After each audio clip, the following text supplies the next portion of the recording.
Baik, Bapak mulai. Assalamualaikum warahmatullahi wabarakatuh. Bertemu kembali pada mata pelajaran informatika di jam terakhir. Sebelum memulai pelajaran, mari kita membaca doa bersama. Berdoa dimulai. Bismillahirrahmanirrahim.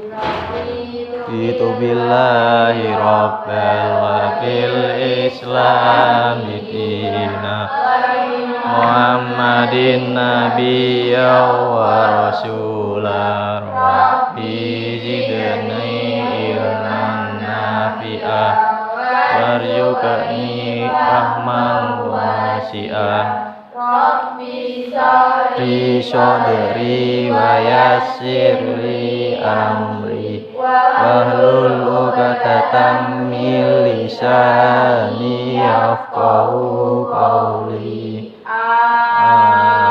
Amin. Bagaimana kabarnya hari ini? Ada yang Aurel gimana? Katanya kemarin habis kecelakaan, sehat? Sehat. Udah masuk dari kapan? Hari ini baru masuk. Absen dulu ya. Ada yang nggak masuk? Ada yang nggak masuk gak? Masuk semua.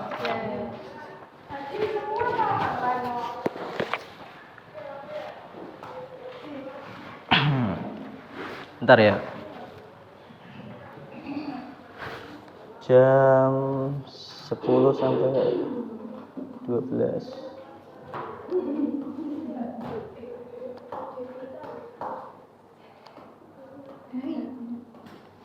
Gimana? Ada yang ketinggalan? Bener kan masuk semua?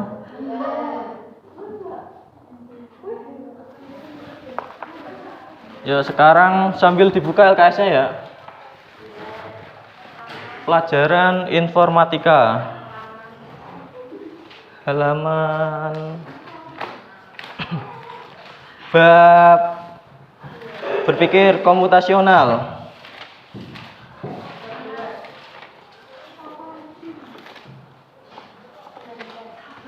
Halaman 19.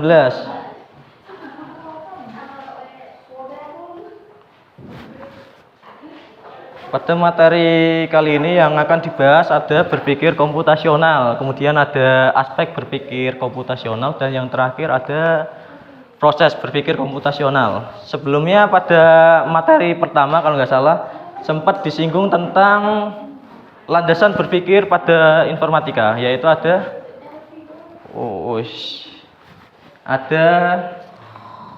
berpikir komputasional. Ada yang masih ingat apa sih berpikir komputasional?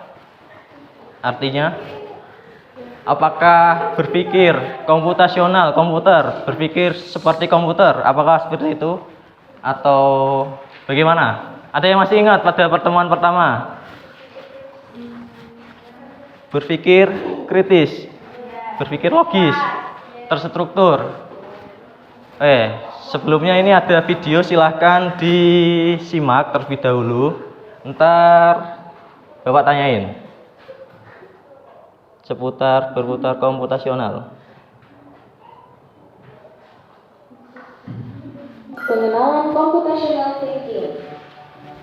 Hai teman kece, coba tebak apa artinya computational thinking atau berpikir komputasional? Adakah yang bermata jeli dan melihat kata komputasional di sini? Jadi mungkin ada hubungannya dengan komputer ya? Iya, betul sekali. Jempol buat kamu yang sudah menebak dengan benar. Berpikir komputasional adalah proses berpikir untuk menyelesaikan masalah dengan efektif dan efisien. Dalam ilmu komputer, proses berpikir ini dilakukan sebelum mulai menulis coding atau pemrograman. Jika sudah direncanakan dengan baik, maka kode yang ditulis akan sesuai dengan kebutuhan dan dapat diselesaikan dengan cepat dan tepat. Tapi ternyata berpikir komputasional juga bisa dilakukan tanpa komputer dan tanpa internet loh. Malah sebenarnya kita pun sudah menerapkannya dalam kehidupan sehari-hari.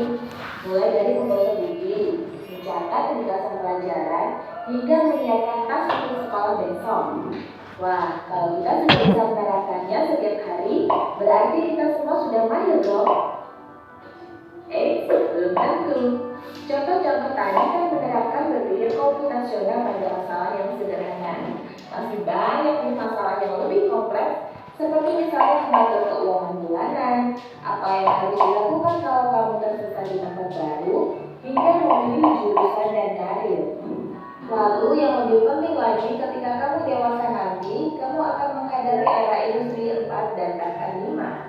Di sini kamu perlu kecakapan untuk memanfaatkan dunia digital, mulai dari mencari dan memilah informasi yang kamu perlukan, hingga menggunakan informasi itu untuk membuat keputusan penting dalam hidupmu. Menghadapi masalah kompleks kehidupan di masa sekarang dan masa depan ini mirip seperti merencanakan coding yang sudah dibahas sebelumnya. Kuncinya adalah memahami masalah dengan tuntas dan mencari cara menyelesaikan yang efektif dan efisien. Nah, kalau begitu, bagaimana agar kita bisa berpikir komputasional? Sekarang kita bahas ya, 4 landasan dari berpikir komputasional. Yang pertama, dekomposisi. Dekomposisi artinya membagi masalah kompleks ke bagian yang lebih kecil agar mudah diselesaikan. Misalnya, kamu dituntut jadi ketua panitia penjelasan. Maka, untuk memudahkan pelaksanaan, kamu bisa menunjuk panitia bagian acara, konsumsi, publikasi, keamanan, dan lainnya. Yang kedua, pengenalan pola. Artinya mencari kesamaan dan pola di antara bagian-bagian masalah kompleks yang sudah dipecah. Misalnya, kamu hendak melipat dan menyimpan jemuran di rumah, maka kamu perlu bisa mengenali jemuran milik ayah, ibu, kamu, adik, dan milik bersama seperti spray, handuk, dan lainnya. Ini karena jemuran-jemuran itu perlu disimpan di tempat yang berbeda. Yang ketiga, abstraksi. Artinya fokus pada informasi yang penting saja, mengabaikan detail yang tidak diperlukan. Misalnya, kamu hendak menceritakan pengalamanmu berwisata ke luar kota. Tentunya kamu mengalami banyak hal, dari mulai berangkat di bus, berfoto bersama, makan di restoran, menginap di hotel, hingga perjalanan pulang. Tapi nggak mungkin kan kamu ceritakan semua kejadian dengan detail pada teman-temanmu. Pasti mereka bosan kalau kelamaan. Jadi kamu harus menyaring beberapa kejadian yang menarik saja untuk diceritakan pada teman. Yang terakhir, algoritma. Artinya membuat langkah-langkah penyelesaian atau membuat aturan yang diikuti untuk menyelesaikan masalah. Misalnya, kamu diberi daftar belanja di supermarket oleh ibu. Ada minyak goreng, telur, roti, sayur, dan kopi. Lalu kamu harus buru-buru karena ibu sudah mau memasak dengan minyak goreng itu.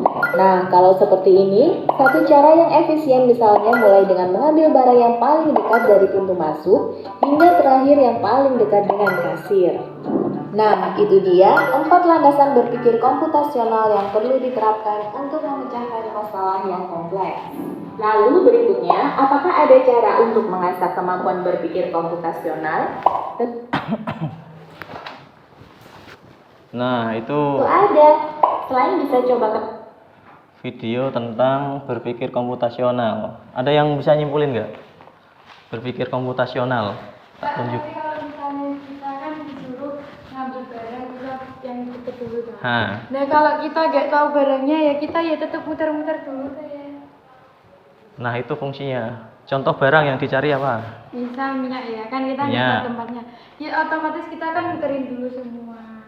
Iya, prosesnya seperti itu. Cari yang dari dekat. Dari dekat dulu, masuk ke pintu, cari yang dari dekat, urut-urut sampai pintu keluar. Nah, itu salah satu contoh penerapan dari berpikir komputasional. Berpikir komputasional sendiri, apa berpikir komputasional? Siapa yang bisa nyimpulin? Ayo. Nih aja, siapa namanya? Anissa, coba bisa kasih pendapat gak berpikir komputasional?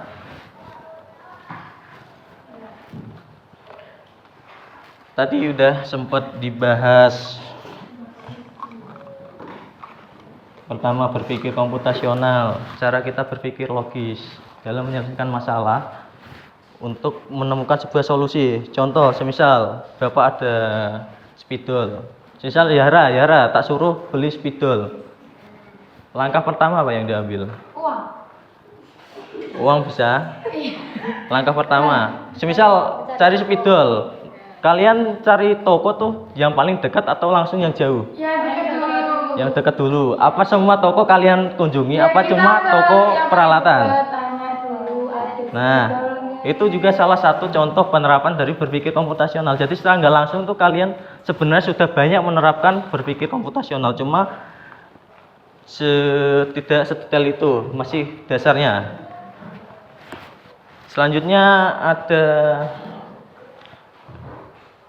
berpikir komputasional. Pengertian ini bisa ditambahkan, mungkin tidak ada di buku kalian. Jadi sebenarnya berpikir komputasional itu sudah dipaparkan secara tersirat oleh paper pada tahun 1980. Menurut paper dalam jurnal Tabes tahun 2017, berpikir komputasi merupakan kemampuan dalam memahami konsep yang diperlukan dalam mencari suatu solusi dan bagaimana manusia mampu memberikan alasan yang akurat meskipun tidak sampai menggunakan komputer. Tidak sampai tahap menggunakan komputer. Jadi tadi di video juga dijelaskan semacam itu. Silakan kalau mau dicatat bisa ditambahkan di buku catatannya.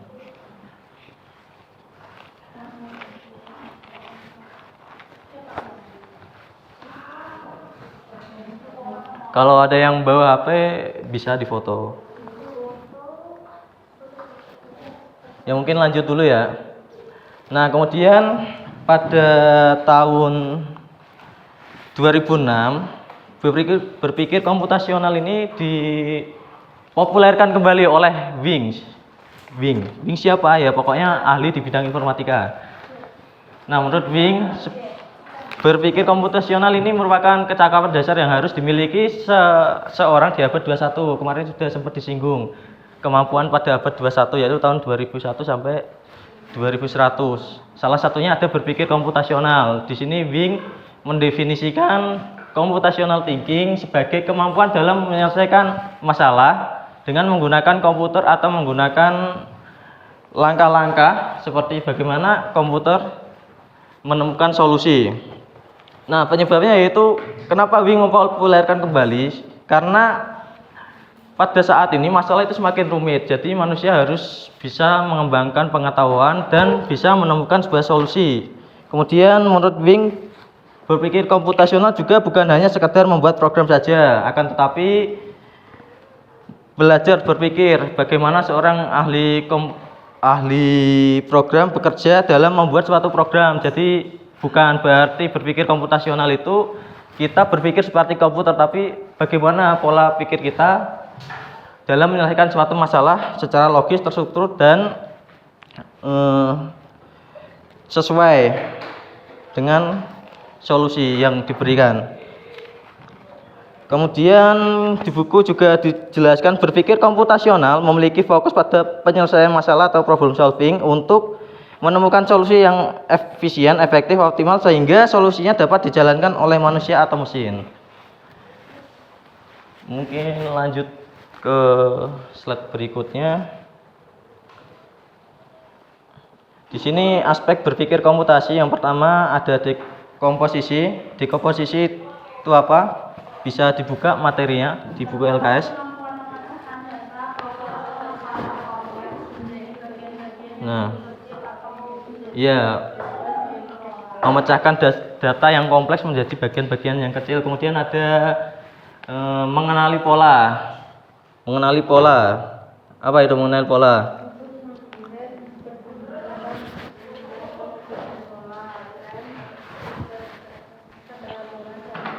Ya, untuk mengenali pola persamaan ya. Kemudian ada abstraksi. Abstraksi itu apa? Abstraksi itu intinya mengambil inti masalah dan mengabaikan sesuatu detail yang tidak diperlukan. Kemudian yang terakhir ada penulisan algoritma, yaitu langkah step by step pemecahan masalah. Contohnya kalau Mbak, ayo bangun dulu ya. Contohnya apa Mbak di jurusan kalian? kalian jurusan DPB. Contohnya apa? Contoh salah satu contoh berpikir komputasional. Misal ada suatu masalah baju robek.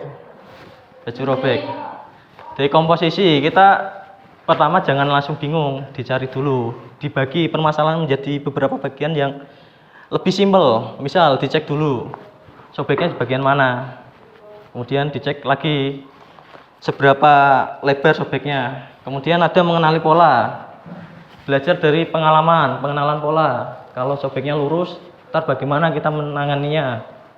Mungkin kalau sobeknya lurus bisa dijahit lurus, atau enggak, semisal sobeknya berupa sobek lingkaran, bagaimana? Bisa ditambal atau dijahit zigzag, ya seperti itu. Kemudian ada abstraksi, mengambil inti masalah, tidak mengabaikan yang lain, maksudnya mengabaikan yang lain yang tidak diperlukan. Misal kasusnya emang menjahit yang sobek, kalian fokusnya di situ, jangan fokus ke yang lain, jangan memperkecil atau mengubah model seperti itu.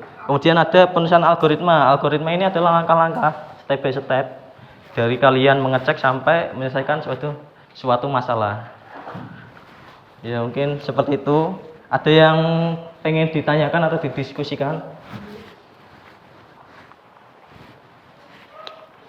Kalau enggak ada, lanjut.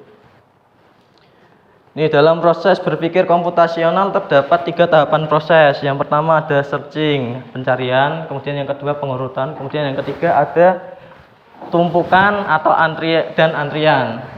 Tapi pada pertemuan kali ini kalian cukup fokus di yang pertama, ada pencarian atau searching. Dari pengertiannya sendiri bisa dibaca searching dalam bahasa Inggris yang artinya adalah mencari. Proses ini berarti mencari apapun mulai dari benda, konsep, informasi, angka, dan sekiranya diperlukan dalam mencari solusi atas suatu persoalan. Pernah nggak kalian dalam kehidupan sehari-hari mencari? Pastinya pernah ya? Atau ada yang nggak pernah mencari sama sekali? Mencari apapun. Pernah lah Pak. Iya kan? Nah, itu salah satu contoh mencari apapun, entah benda, konsep, informasi. Misal ya. Apa? Tertentu lupa kan. Nah, itu juga salah satu pencarian. 3 elemen pencarian yang harus ada dalam proses pencarian, yaitu yang pertama adalah sekumpulan benda atau objek. Bisa dibaca di bukunya, udah ada. Yang kedua kriteria dari benda atau objek. Kemudian yang terakhir ada pengecekan benda. Misal kalian ingin mencari sebuah buku pada sekumpulan buku. Kan kalian nggak cuma punya satu buku kan, kadang di rumah kan ada beberapa banyak buku gitu. Sekumpulan benda atau objek ini ya ruang kalian untuk mencari, yaitu sekumpulan buku itu. Kemudian kriteria ini apa yang ingin kalian cari. Misal kalian ingin mencari buku informatika, ya, informatika kan banyak dicari ya. Informatika ini termasuk kriteria. Kemudian pengecekan benda atau objek ini suatu proses kalian mencari. Nah seperti itu. Ada yang pengen ditanyakan sampai sini? Ada yang bingung? Ada yang bingung nggak? Enggak Pak, Cukup paham ya? Kemudian ada dalam, coba dibaca di bukunya. Dibaca di bukunya. Ayo. Secara umum, strategi melakukan pencarian memerlukan penggunaan algoritma. Adapun beberapa strategi umum yang dapat digunakan. Yang pertama ada pencarian linear, kemudian yang kedua ada pencarian binary, kemudian yang ketiga pencarian interpolasi, dan yang terakhir ada pencarian hashing. Apa sih pencarian linear? Nah, dari pengertian secara singkat, kalian juga bisa coba dibaca, Mbak. Pencarian linear. Mbak Aulia. Aulia kan bener kan? Ayo dibaca. Pencarian linier. Oh, nggak kelihatan. Yang lain kelihatan nggak? Ayo bagian pencarian linier. Harusnya yang depan tuh kelihatan Pak, tapi yang belakang ada kelihatan. Apa mana yang depan tenang? Ayo dibaca pencarian linier. Pencarian linier. Sampai mana? Ini loh. Ya.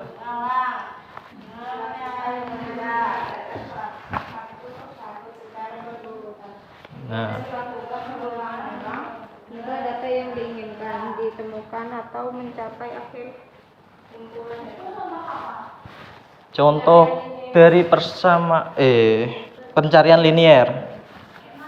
Pencarian linier secara singkatnya dilakukan dengan melihat data satu persatu secara berurutan. Contohnya di sini ada kumpulan data 1, 3, 5, 9 dan seterusnya secara tidak urut. Nih kalian bisa bayangkan sebagai apa ya? Nomor kamar kosan. Misal kalian ingin mencari kamar kosan nomor 12, kalian bisa mulai dari pertama ngecek nomor 1, ternyata belum ketemu. Terus lanjut nomor 3, lanjut nomor 5, lanjut nomor 9 sampai ya. Suatu datanya nggak ada masalah. Mau ganjil mau genap secara acak bisa dicari dengan pencarian linier. Tapi prosesnya melihat dari satu persatu. Paham nggak? Ini kalau kalian coba, ini kan contohnya nomor 12. Coba kalau semisal target kalian nomor 2, gimana prosesnya? Ada yang bisa bantu? Ayo, Haifa coba. Ayo, gimana prosesnya kalau nomor 2? 1, 3, 6. 6. 1, 3 langsung lompat 6. Prosesnya tetap perhatikan pengertian yang dilakukan dengan melihat data satu persatu secara berurutan. Dilakukan dengan melihat, mengecek satu persatu. Jadi kalau semisal target kita 2, kita tetap cari dari nomor yang pertama, urutan pertama dari indeks 0. 1, 3, 5, 9 sampai ketemu nomor 2. Nah, secara singkatnya seperti itu untuk pencarian linier. Ada yang bingung atau pengen didiskusikan? Enggak ada. Kalau enggak ada lanjut. Iya, Pak. Kalau lanjut, yang kedua kelebihan dan kekurangan. Yang pertama ada sederhana dan mudah diimplementasikan. Sederhana kan, untuk pemula ini sangat gampang. Kemudian tidak membutuhkan data yang terurut. Semisal datanya acak, kita tetap bisa menggunakan pencarian linear ini. Kemudian fleksibel, kemudian yang kekurangan, kurang efisien untuk dataset berukuran besar. Bayangkan kalau datanya ada 100. Kalian gimana ngeceknya satu persatu? Nah, itu salah satu kekurangan untuk pencarian linier. Kemudian waktu pencarian meningkat dan kompleksitas waktu. Kemudian yang kedua ada pencarian binary. Bisa dibaca pencarian binary. Ini siapa? Yang depan. Arum dibaca Arum. Pencarian binary. proses pencarian ini hanya dapat dilakukan pada data yang sudah terurut. Metode ini membagi kumpulan data menjadi 2 bagian dan mencari di salah satu bagian berdasarkan nilai tengahnya. Nah, berdasarkan nilai tengah, datanya harus terurut. Beda ya sama yang linear. Kalau linear datanya acak, kita bisa gunakan pencarian linear. Tapi kalau binary ini datanya harus terurut terlebih dahulu. Dari yang terkecil sampai terbesar. Seperti contohnya ini ada 1, 3, 5. Ini urut dari yang kecil sampai besar ya. Kemudian caranya adalah membagi kumpulan data menjadi 2 bagian dan mencari di salah satu bagian berdasarkan nilai tengahnya. Ini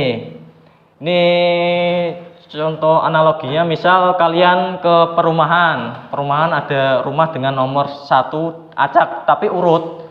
Nah, langkah pertama kalian lari dari tengah langsung ke 9. Tapi yang kalian cari angka 7. Nah, kalian tetap berarti kalian ke kiri langsung lari ke tengah lagi. Berarti angka 5. Benar, ke 5 terus habis itu kalian untuk ke 7 kalian lari lagi ke tengah. Ketemu nomor 7. Ada yang bingung atau mau contoh lain? Ini kalau binary emang rada membingungkan ya, soalnya dia pokoknya tuh lari, kalau analoginya tuh kalian mulai dari tengah, lari ke tengah lagi, sampai itu lari lagi ke tengah lagi. Analoginya seperti itu atau masih bingung? Misal nomor angka urut ya, misal ada di perumahan ada 100 rumah berjejer, 100 rumah. 50, oke. Ada 50 rumah berjejer. Nah, kalau kalian ngecek satu persatu kan lama. Misal kalian ingin cari rumah nomor 15, kalian lari langsung ke tengah ke nomor 25. 50 dibagi 2 berapa? 25 Ya kan, lari ke 25, kemudian lari lagi. Kan 15 kan belum ketemu. Kalian lari lagi ke tengah, 25 dibagi 2 berapa? 12. Nah, intinya 12 lari ke 12. 12 belum ketemu, kalian lari lagi ke dari 12 sampai 25. Paham nggak? Sampai ketemu angka yang kalian cari. Atau masih bingung? Ya emang kalau binary ini emang kalian gunakan logika dulu, sebenarnya ini ada rumusnya tapi kalian mendingan lebih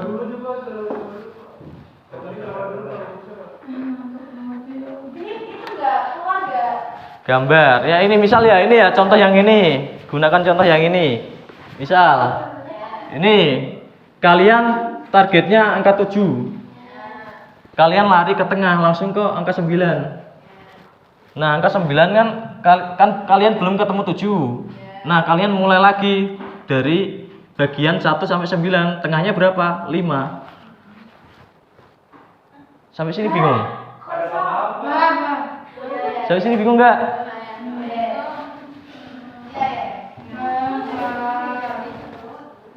Pokoknya lari ke tengah-tengah gitu. Iya, siap. Berdasarkan nilai tengahnya. Intinya seperti itu. Masih bingung nggak? Enggak. Terus ini kan belum ketemu angka 7. Lari lagi ke tengah sampai ketemu angka 7. Kalau contoh lainnya coba contoh.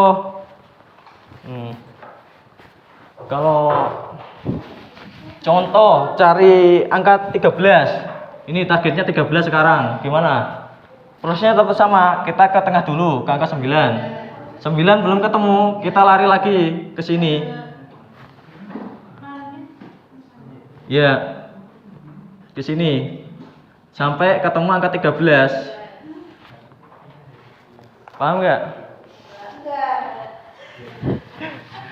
Intinya intinya pahami pengertiannya. Pokoknya dia tuh membagi kumpulan data menjadi 2 bagian dan mencari di salah satu bagian berdasarkan nilai tengahnya. Seperti itu. Atau masih bingung? Ntar kalau bingung yang ini, selanjutnya kalian malah tambah bingung. Ya, ini kelebihannya cepat dan efisien. Kekurangannya ada membutuhkan data yang terurut. Kalau datanya tidak urut tidak bisa. Tidak cocok untuk data yang kecil. Kalau datanya kecil cuma 5 kan kalian lebih enak gunakan yang linier, cek satu persatu. Coba bayangin kalau datanya 100. Ya kan? Nah, selanjutnya ada pencarian interpolasi. Ayo dibaca pengertiannya.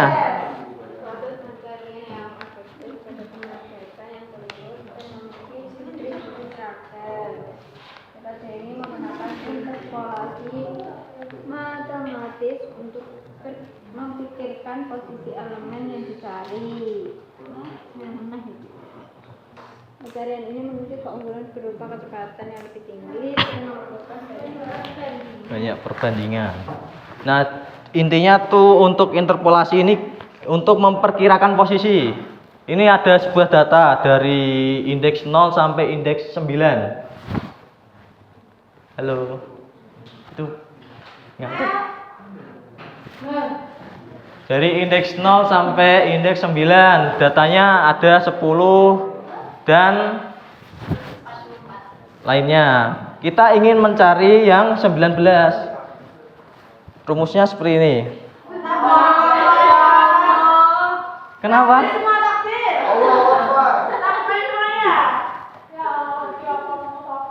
Nih rumusnya. Dipahami. Kunci tadi yang kita cari kan, yang kita cari data unsur 19. Kemudian kamin. Ini jumlah datanya. Jumlah datanya kan ada 10. Nah, kamin ini totalnya ada 10. Kemudian 44 ini apa? Ini maksimal.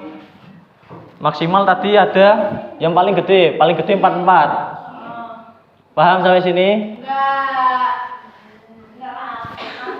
Paham, harusnya paham.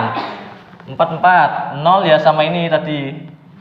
Kemudian yang 9 ini indeks maksimal. Indeksnya tuh dimulai dari 0. Ini 0, 1 dan seterusnya sampai 9. 9 min. Indeks paling kecil ditambah indeks paling kecil. Dan ditemukan hasilnya 2,38. Komputer tidak bisa membaca desimal, jadi dibulatkan ke 2. Paham nggak? Enggak sama sekali. Ya nggak paham bagian mana? Semuanya. Jadi ya kalau jelasin jadi yang hitung-hitung kamin, min, max, Ya ini coba. puluh, 4, 19. Mungkin rumusnya bisa dicatat. Rumusnya bisa dicatat terlebih dahulu. Dari mana? Kalau dari mana? Yang mana? Dari mana? 19. 19 kan kok. 19 dari kunci yang dicari. Kan kita tadi pengen mencari perkiraan Terus data yang nilainya 19. 44 tuh data nilai maksimal. Data tadi kan ada beberapa data. Nah, yang paling maksimal tuh nilainya 44. terus sepuluhnya dari mana? 10 dari jumlah semua data. Dari awal. Ya, tadi kan ada 10 data. Totalnya 10. Nah, itu 10. Terus minnya bawah. Min apa? Ya sama, itu kan rumusnya dilihat dulu. Kunci, min, kamin. Ya. Ya jadi 10-nya ya sama. Bisa dikali 9. Dikali 9. 9 itu apa? Indeks maksimal.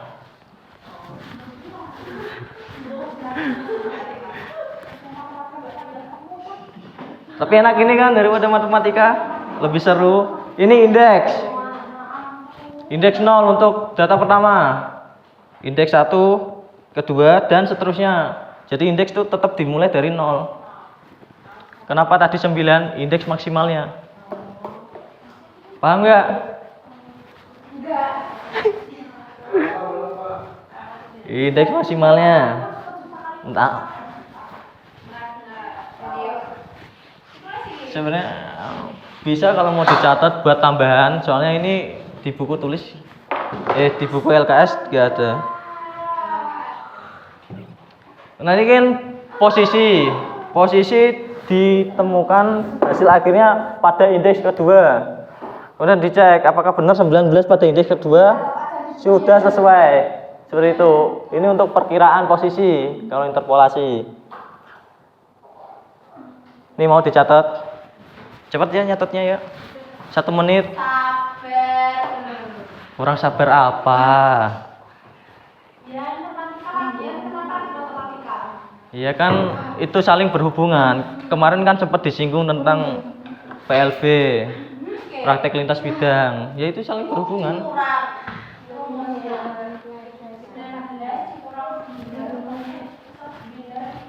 Ayo Ajara dicatat buat tambahan. Itu malah dapat dari mana? 0 dari indeks Indeks paling kecil. Paling kecil. Ya, paling kecil 0. Nah. Udah ya, lanjut dulu ya. Ini kalau untuk interpolasi ini sebenarnya kalian butuh banyak latihan soal, banyak kasus, contoh.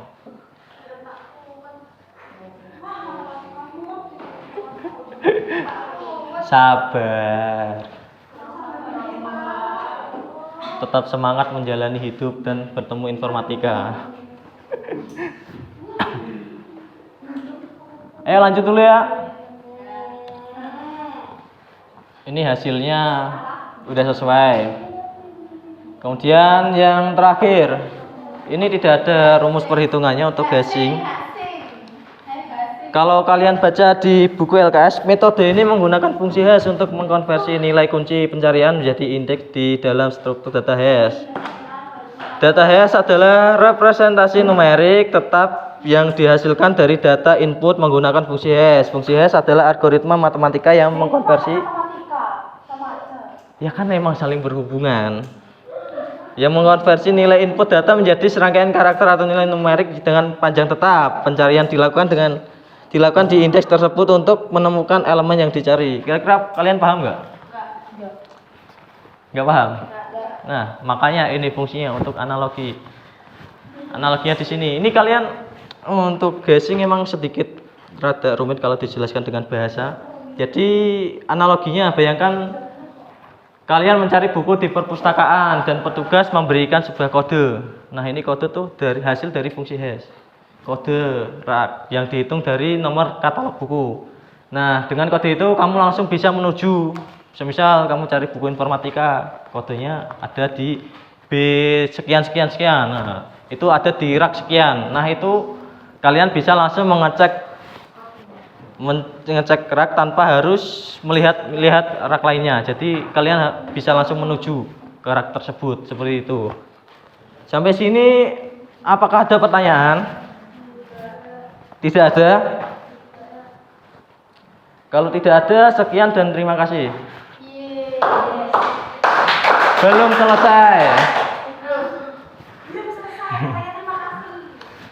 Ya, maksudnya slide-nya udah selesai. Ada pertanyaan enggak? Kalau enggak ada, Bapak tutup. Yo, mari kita menutup pelajaran pada siang hari ini dengan membaca hamdalah bersama-sama. Alhamdulillahirabbil alamin. Sekian dan terima kasih. Wassalamualaikum warahmatullahi wabarakatuh.